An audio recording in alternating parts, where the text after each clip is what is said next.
Would you like to celebrate a soon-to-be parent or parents with a baby shower, but don't know where to start?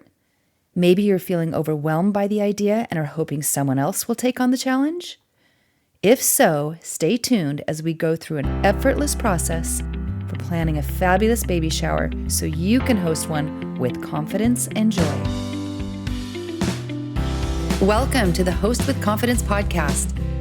I'm Becky Guzak, here to empower the hesitant host to entertain with confidence and ease. I'll be sharing stories, strategies, and inspiration on how to take out the stress and boost up the joy of welcoming guests into your home. Okay, let's get started. Welcome. I'm excited to be here today to talk about how to host a fun and stress-free baby shower for two reasons. First, because this topic suggestion came from a listener, thank you. And second, I recently co-hosted one, and it was a fabulous experience. The soon-to-be parents shared that from this shower, they have overwhelming feelings of love and support. We all got to know one another better and had a great time in the process. So today, we'll walk through the steps my co-host and I took in planning this baby shower.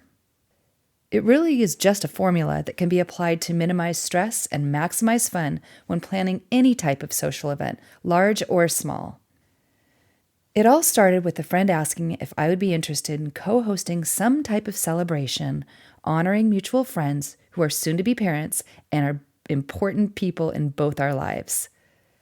It was immediately a big yes for me, as co-hosting is a great way to go, especially when it's with someone who's positive, inspiring, and just fun to be around. We started by meeting over coffee and talking about our why. What is the goal of doing a celebration for them? We agreed it was to help them feel special, excited, and supported. We brainstormed on different ideas that we would be comfortable offering, and then we took them to the soon-to-be parents. Our ideas included hosting a meet and greet after the baby was born, a shower for just the mom, or a couple's shower, and we were open to any ideas they might have had. So that's the key, starting with what the guest or guest of honor would want most that fits their style and is within the host's comfort zone. I've made the mistake before by assuming a friend would love a surprise party. I got lost in the fun of planning without thinking about what she would have wanted. Unfortunately, the experience was uncomfortable for her, as she does not like surprises or being the center of attention. Just a reminder that having clarity up front for all involved is important. They ultimately chose a couple's shower that would include their families and closest colleagues, clients, and friends. We landed on a Saturday brunch with a time of 11 to 1:30 p.m., about a month before the baby's due date. And because my co-host and I knew we both had full schedules leading up to the date, we agreed to have as much done as possible the month prior. That's not necessary, but it sure was nice. A tip for minimizing stress is the luxury of time. We were fortunate to be able to start planning and enjoying doing small projects months in advance. Once we knew our date, time, and it would be a brunch, my co-host and I worked on the details.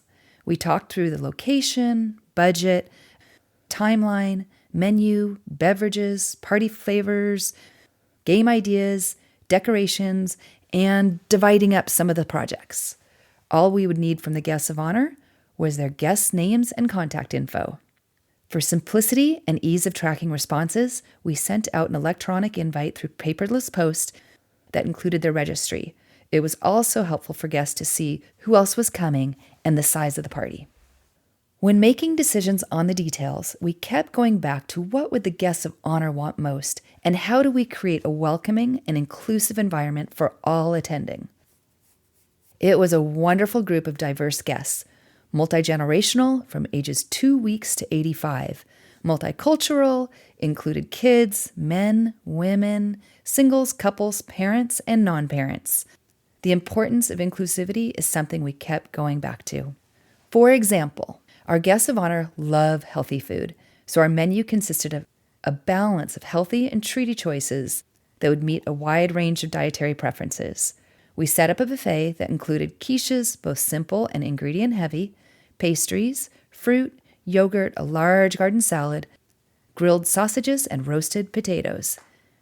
They don't drink alcohol, so we skipped the mimosa bar.